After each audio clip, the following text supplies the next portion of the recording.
Considérons un dé classique à 6 faces dont les faces numérotées de 1 à 3 sont vertes et dont les faces numérotées de 4 à 6 sont rouges. Une personne, appelons-la Charlie, décide de lancer ce dé et espère fortement avoir un 6. Deux autres personnes, que j'appellerai Juliette et Victor, observent la scène de façon lointaine et se posent alors la question suivante. Quelle est la probabilité que Charlie ait effectivement eu un 6 à l'issue de son lancer? Juliette, située beaucoup trop loin pour voir le résultat du lancer de Charlie, conclut que celui-ci a une probabilité de 1/6 d'obtenir effectivement un 6. Victor, lui aussi, est trop éloigné pour voir le résultat du lancer, mais celui-ci étant plus près, il peut observer que la face obtenue est de couleur rouge. Il en déduit donc que la probabilité que Charlie ait effectivement obtenu un 6 est de 1 chance sur 3, puisque 3 faces du dé sont coloriées en rouge.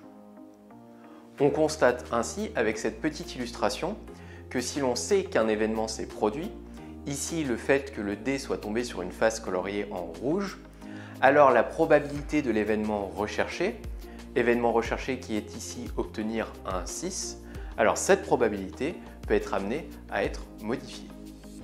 La probabilité d'un événement B, sachant qu'un événement A est survenu, est notée comme ceci. Cela se lit P de B sachant A. Une erreur souvent commise est de confondre P de B sachant A et P de A sachant B. Une technique pour éviter cette erreur est de retenir que l'événement qui figure en indice est celui dont on est sûr qu'il est survenu. De telles probabilités sont appelées des probabilités conditionnelles.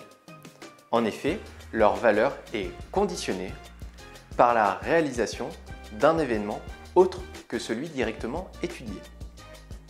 Il existe une formule permettant de calculer des probabilités conditionnelles.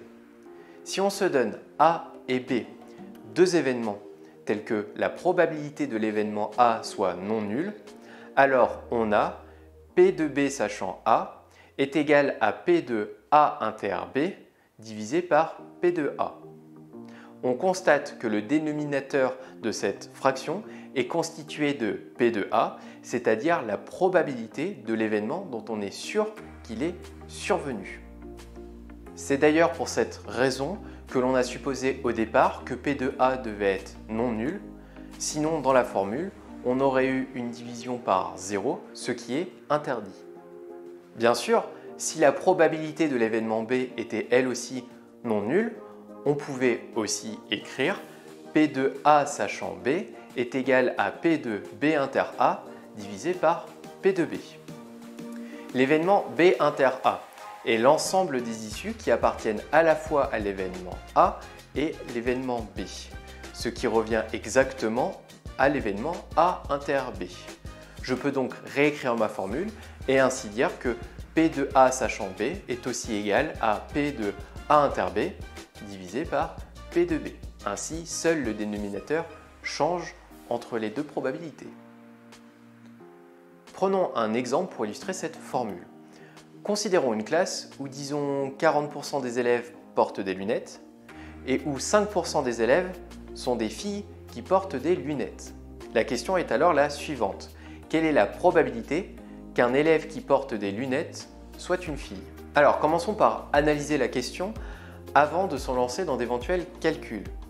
Il s'agit ici, si je ne m'intéresse uniquement qu'aux élèves qui portent des lunettes, de déterminer la probabilité parmi eux de choisir un élève qui soit une fille.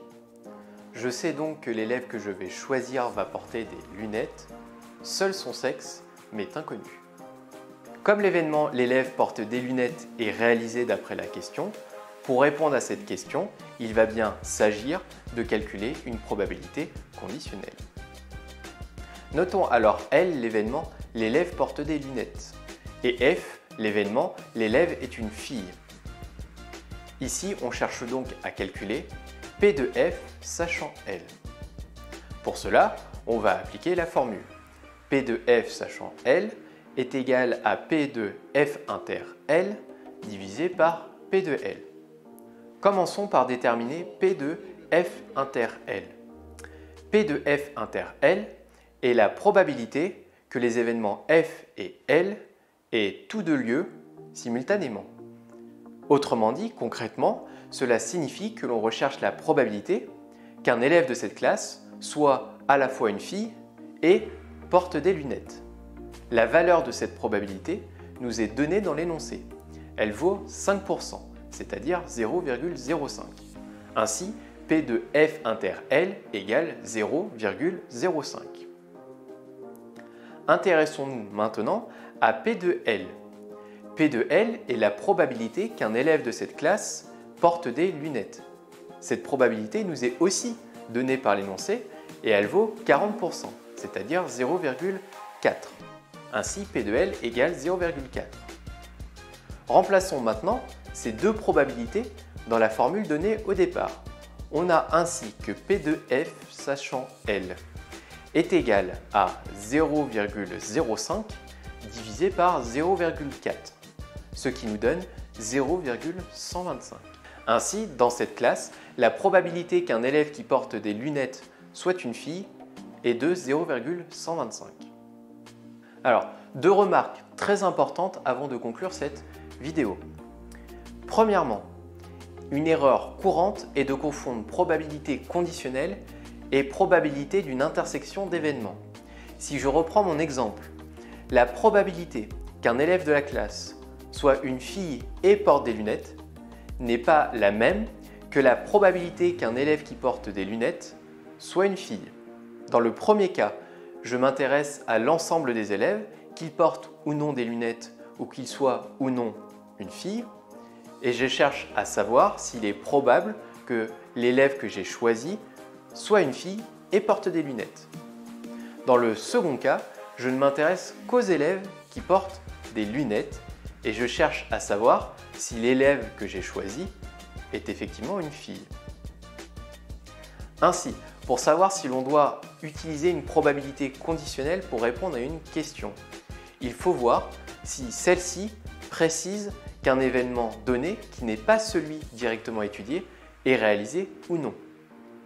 Souvent, les questions qui nécessitent l'utilisation d'une probabilité conditionnelle pour y répondre sont utilisées avec les termes « sachant que ».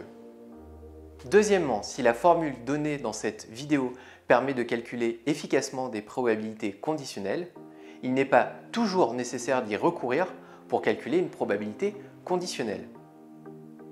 Ainsi, si au préalable, un arbre de probabilité a été construit, certaines valeurs de probabilité conditionnelle peuvent être directement lues sur l'arbre et ce, sans aucun calcul. Par exemple, si un tel arbre m'est donné, avec A et B, deux événements d'un univers oméga, alors je peux lire directement la valeur de P de B sachant A. En effet, si je cherche à calculer P de B sachant A, c'est que je suppose que l'événement A s'est réalisé. Ainsi, concrètement sur l'arbre, cela signifie qu'au premier niveau, j'ai choisi d'emprunter le chemin qui mène à A et non celui qui mène à A bar. Et je cherche dorénavant la probabilité d'accéder à B. Ainsi, sur l'arbre, je peux lire directement que P de B sachant A est égal à 0,8. Et avec cette méthode, je peux par exemple aussi lire la valeur de P de B bar sachant A. Et je lis ici que P de B bar sachant A est égal à 0,2. De la même façon, je peux déterminer que P de B sachant A bar est égal à 0,7 et P de B bar sachant A bar est égal à 0,3.